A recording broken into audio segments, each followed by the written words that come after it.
والعاقبۃ للمتقین والصلاة والسلام علی اشرف الانبیاء والمرسلین نبینا محمد وعلی آلہ وصحبہ اجمعین، اما بعد، اعوذ باللہ من الشیطان الرجیم ونريد أن نمن على الذين استضعفوا في الأرض ونجعلهم أئمة ونجعلهم الوارثين۔ آج بحمد اللہ ہم من حیث القوم اپنا 78واں یوم آزادی منا رہے ہیں۔ یہ اللہ تعالیٰ کا ایک عظیم احسان اور اس کا فضل ہے کہ ہم آزاد پاکستان کی آزاد فضاؤں میں سانس لے رہے ہیں۔ یہ وطن، یہ مملکت اللہ تعالیٰ کا بہت بڑا ہم پر انعام اور اس کا بہت بڑا احسان ہے۔ اس کے لیے ہمارے بزرگوں نے بے شمار قربانیاں دی ہیں۔ قرآن مجید فرقان حمید ایک بڑی معجزاتی کتاب ہے۔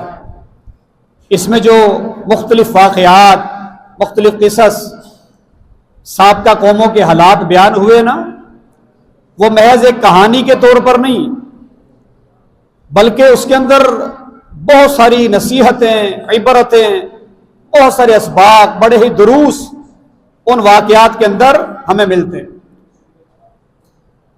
ان میں سے ایک واقعہ جناب موسیٰ علیہ السلام کی قوم کا، قوم بنی اسرائیل کا۔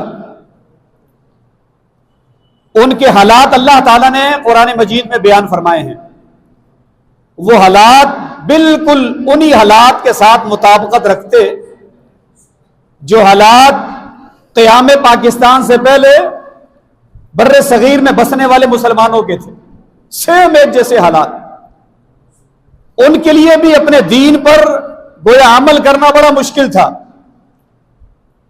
اور قیام پاکستان سے پہلے ہمارے ان بزرگوں پر، ہمارے اسلاف پر، اہل ایمان، اہل اسلام پر اسی طرح عرصہ حیات تنگ کر دیا گیا۔ وہاں بھی ایک ظالم اور جابر حکمران تھا، انا ربکم الاعلی کہنے والا، یعنی فرعون بنی اسرائیل کے زمانے میں۔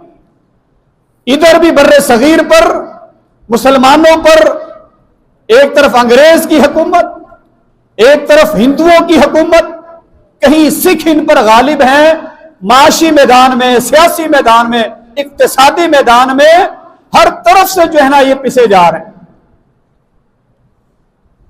ان حالات کی اللہ تعالیٰ نے عکاسی کی ہے قرآن مجید میں۔ بنی اسرائیل کے حوال کو اللہ نے بیان کیا۔ پھر موسیٰ علیہ السلام کی صورت میں اللہ نے ان کو ایک قائد، ایک لیڈر، ایک رہنما، ایک پیغمبر کی صورت میں اللہ تعالیٰ نے عطا فرمایا۔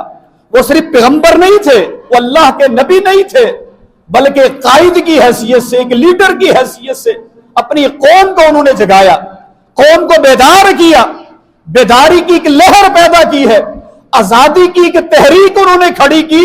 سیدنا موسیٰ علیہ السلام سیم یہی حالات تھے بر صغیر کے۔ قائد اعظم علیہ الرحمہ اور ان کے رفقاء نے ایک تحریک پیدا کی ہے، آزادی کی ایک لہر پیدا کی ہے، اور اپنی قوم کو جگایا ہے، ایک شعور دیا ہے، ان کو ایک پاکستان کا خواب دکھایا، ایک نظریہ دیا ہے، اور اس بنیاد پر یہ تحریک شروع کی گئی۔ میرے بھائیوں، یہ ایک معمولی ریاست نہیں ہے، یہ محض ایک زمین کا ٹکڑا نہیں ہے، یہ ایک نظریہ ہے، یہ ایک عقیدہ ہے، ایمان کی بنیاد ہے یہ ہماری مملکت۔ ہمیں اس سے کوئی شکوہ نہیں ہے، کوئی گلہ نہیں۔ ہاں، آپ شکوہ کر سکتے ہیں اپنے حکمرانوں سے، قیادت سے، لیکن پاکستان سے کوئی گلہ نہیں، کوئی شکوہ نہیں۔ یہ ہماری ماں کی طرح ہے جس نے ہمیں پناہ دی ہے، ہمیں جگہ دی ہے، ہمیں عزت دی ہے، ہمیں رہنے کو یہاں پر ایک سکون والی زندگی دی ہے، وہ اس مملکت نے ہمیں دی۔ اور یہ اس کے ساتھ محبت یقیناً ایمان کا حصہ ہے۔ انبیاء کرام علیہم السلام کی تعلیمات بھی یہی ہے کہ وہ بھی اپنی مادر ملت کے ساتھ، جہاں وہ پیدا ہوئے، جہاں وہ پلے بڑھے، اس کے ساتھ محبت کا وہ درس دیا کرتے تھے۔ ابراہیم علیہ السلام کی مثال ہمارے سامنے، موسیٰ علیہ السلام کی مثال ہمارے سامنے، اور آخر میں آمنہ کے لال حضرت محمد الرسول اللہ صلی اللہ علیہ وسلم کی مثال ہمارے سامنے ہے، وطن سے محبت کا درس دیا ہے ائمہ کرام نے، علماء کرام نے، اور اپنے اپنے دور میں انبیاء کرام علیہ السلام نے بھی۔ تو اس کی بنیاد توحید پر ہے۔ الم تر کیف ضرب اللہ مثلا کلمۃ طیبۃ کشجرۃ طیبۃ اصلها ثابت وفرعها فی السماء۔ بھائیو یہ ایک عظیم مملکت ہے، اس کی تعمیر، اس کی ترقی کے لیے اپنا کردار ادا کرنا ہے، تخریب کاری نہیں، تعمیر کے لیے، تخریب کے لیے نہیں، اس کی ترقی کے لیے، اس کے استحکام کے لیے یہ بزرگوں نے بنایا تھا۔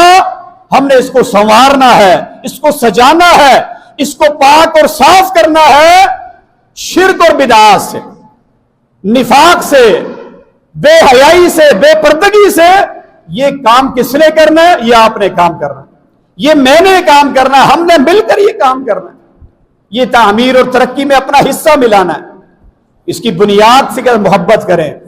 دیکھیے اللہ تعالیٰ نے مسجد نبوی کی مثال دی، لَمَسْجِدٌ أُسِّسَ عَلَى التَّقْوَى مِنْ أَوَّلِ يَوْمٍ أَحَقُّ أَن تَقُومَ فِيهِ، کیونکہ اس مسجد کی بنیاد تقوی پر ہے، ایمان باللہ پر ہے، اخلاص پر ہے۔ فرمایا ان تقوم فیہ، آپ وہاں قیام کریں، وہاں رہنا پسند کریں، وہاں کھڑے ہونا پسند کریں، کہ یہ بنیاد اچھی ہے، اس کو قائم کرنا، اس کی تعمیر کرنا آپ کا فریضہ ہے۔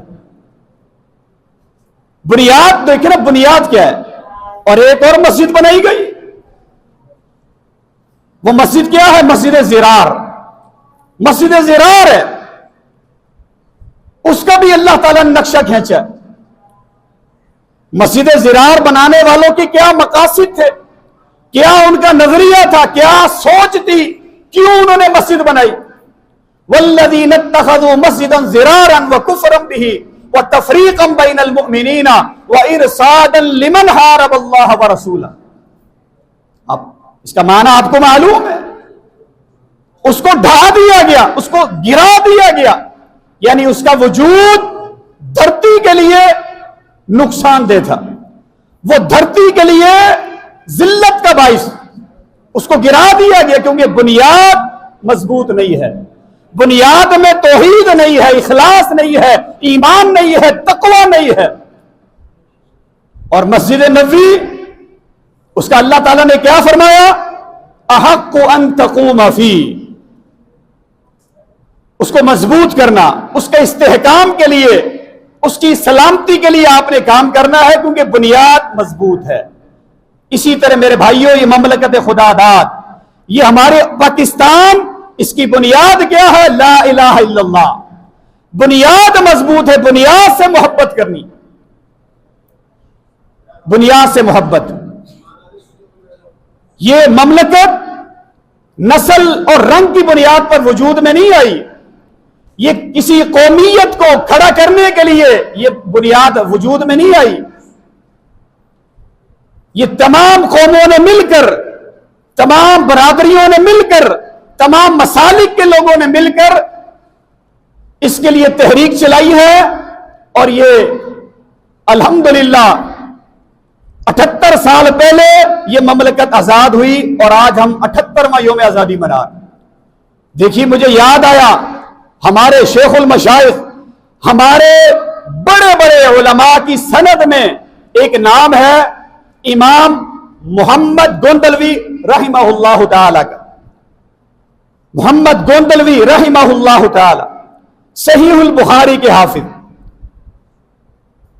وہ فرمایا کرتے تھے کہ قائد اعظم محمد علی جناح کے جنت میں جانے کے لیے ان کی تحریک پاکستان میں، قیام پاکستان میں جو کوششیں ہیں، وہ کوششیں ہی ان کے دخول جنت میں جانے کے لیے کافی۔ کس کا قول ہے؟ امام المحدثین، فخر العلماء، ہمارے مشائخ کے بھی شیخ، ہمارے علماء کے بھی استاد محمد گوندلوی رحمہ اللہ کا یہ قول ہے۔ کتنے عظیم وہ اللہ کے دین کے عالم تھے، کتنے بڑے شیخ، صاحب بصیرت، کتاب و سنت کے حامل۔ اس کا معنی کہ قدر ہونی چاہیے ان رہنماؤں کی بھی، ان تمام کرداروں کی بھی جنہوں نے اس تحریک میں حصہ لیا ہے۔ تو میرے بھائیوں اپنی پہچان مت بھولیے، یہ پرچم ہماری پہچان ہے، یہ پاکستان ہماری پہچان ہے، اس کی تعمیر و ترقی میں ہم نے حصہ ملانا ہے۔ کمیاں کوتاہیاں ہوتی ہیں، اپنے گھر میں بھی مسئلے خراب ہوتے ہیں، اپنے گھر کو توڑتا کوئی نہیں ہے، اپنے گھر کو آگ کوئی نہیں لگاتا۔ ہاں مسئلوں کو سلجھائیں، اس کو اچھا کریں، رنگ روغن اگر اتر گیا تو رنگ روغن کریں، دیوار نہیں توڑی جاتی۔ گھر کا پنکھا خراب ہے، پنکھے کو ٹھیک کیا جاتا ہے، پنکھا اتار کے پھینک نہیں دیتے ہم۔ اگر کوئی کمی کوتاہی ہے، کوئی سسٹم میں خرابی ہے، آگے آئیے، اس کی تعمیر، اس کی ترقی میں، اس کے استحکام میں حصہ ملائیے۔ اور وہ کب ہوگا؟ جب ہم علم سے روشناس ہوں گے، کتاب و سنت کا علم بھی حاصل کریں گے، دین و دنیا کا علم حاصل کریں گے، تو انشاءاللہ تعالی بڑے عہدوں پر آپ بیٹھیں گے، انشاءاللہ اس کی تعمیر میں آپ حصہ ملائیں گے۔ شکوے نہ کریں، اپنے حصے کا دیا جلائیں، شمع جلائیں، اس کو روشن کریں۔ اندھیروں کو آپ نے ختم کرنا ہے، محض شکووں سے کچھ نہیں حاصل ہوتا۔ اپنے اپنے حصے کا آپ کام کریں اس کی تعمیر کے لیے۔ محب وطن بنیں، سچے پکے پاکستانی بنیں، شہری بنیں، اور ایک اچھے مسلمان بنیں۔ اور آخری بات کیا ہے؟ وہ ہے نظریے کی حفاظت، دین کی حفاظت، اخلاص کے ساتھ۔ دیکھیے امام سفیان ابن عیینہ رحمہ اللہ تعالی کتنے جلیل القدر، عظیم المرتبت، ایک عظیم محدث گزرے۔ ایک شاگرد آیا، ایک سائل ان کے پاس آ کر اپنا ایک مسئلہ انہوں نے بیان کیا امام سفیان ابن عیینہ رحمہ اللہ تعالی سے۔ انی احقر عند زوجی، میں اپنے گھر میں اپنی بیوی کے نزدیک سب سے زیادہ حقیر ہوں، مجھے کچھ نہیں سمجھتی۔ انی اذلل الاشیاء عند زوجی، میں تمام لوگوں میں، تمام چیزوں میں سب سے زیادہ ذلیل ہوں، حقیر ہوں، کوئی حیثیت نہیں میری بیوی کی نظر میں میری، وہ مجھے کچھ سمجھتی نہیں۔ وَإِنِّي أَحْقَرُ عِنْدَهَا، میں اس کے نزدیک سب سے زیادہ حقیر ہوں۔ میں کیا کروں جس سے میری کوئی حیثیت ہو، کوئی عزت، کوئی احترام ہو اس کی نظر میں؟ بڑے ہی مردم شناس تھے رحمہ اللہ تعالی، اور یہ مردم شناس اللہ تعالیٰ دین کی برکت سے بناتا۔ مردم شناس تھے، پہچان گئے، کہا بھی یہ مسئلہ دین کا ہے۔ وہ تم نے شادی کی ہوگی کسی حسب نسب والے خاندان میں، یہ سوچ کر کے بڑی خوبصورت ہے، یہ سوچ کر کے تم نے رشتہ بھجوایا ہوگا، خوبصورت ہے، حسب نسب والی ہے، نتیجہ تو یہ نکلنا ہے۔ سر جھکا لیا، کہنے لگا شیخ معاملہ یہی ہے، میں نے اس کی خوبصورتی دیکھ کر، حسب نسب دیکھ کر، خاندان دیکھ کر شادی کی تھی۔ اللہ اکبر۔ تو پھر انہوں نے ان کو نصیحت کی، پتہ دین کا جو اصل پیغام ہے وہ کیا ہے؟ من ذهب الى العز ابتلی بالذل، جو حسب نسب کی پیچھے بھاگتا ہے، حسن کے پیچھے بھاگتا ہے تاکہ مجھے اس کے ذریعے عزت ملے، ابتلی بالذل، اسے ضرور آزمایا جاتا ہے ذلیل کر کے، اس کی آزمائش ہوتی ہے، پھر اس کو ذلت کا سامنا کرنا پڑتا ہے کہ اس نے بنیاد کیا رکھی؟ حسب نسب، اعلی خاندان، اونچا خاندان، برادری، کنبہ، قبیلہ، اس کو جب بنیاد بنایا، دین کو بنیاد نہ بنایا، ابتلی بالذل۔ ومن ذهب الى المال ابتلی بالفقر، اور جو مال کے پیچھے بھاگتا ہے کہ میں رشتہ کروں، میں تعلق جوڑوں مالداروں کے ساتھ، میرا اٹھنا بیٹھنا مالداروں کے ساتھ ہو، میرا رشتہ مالداروں کے ساتھ ہو، ابتلی بالفقر، پھر ایک وقت آتا ہے غربت اور افلاس کے ساتھ اس کو آزمایا جاتا ہے۔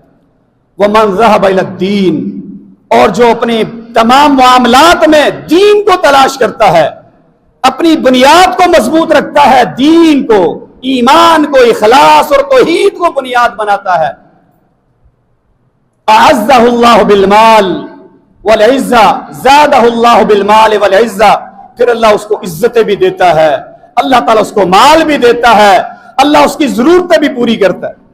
تو چونکہ ہماری بنیاد اچھی ہے، یہ شجرہ طیبہ کی مانند ہے، اس کی حفاظت کریں، اس کے لیے کام کریں۔ اللہ ہمارے وطن کی حفاظت فرمائے، اللہ تعالیٰ اس کے چپے چپے کی اللہ تعالیٰ حفاظت فرمائے، اس کے تمام صوبوں کی اللہ تعالیٰ حفاظت فرمائے، اس کے اندرونی بیرونی جو بھی دشمن ہیں اللہ انہیں نیست و نابود کر دے، اور مملکت خداداد کی، اس پاکستان کی ارض مقدسہ کی اللہ تعالیٰ حفاظت فرمائے، اسے شاد آباد رکھے اور تا قیامت رکھے۔ وآخر دعوانا ان الحمدللہ رب العالمین۔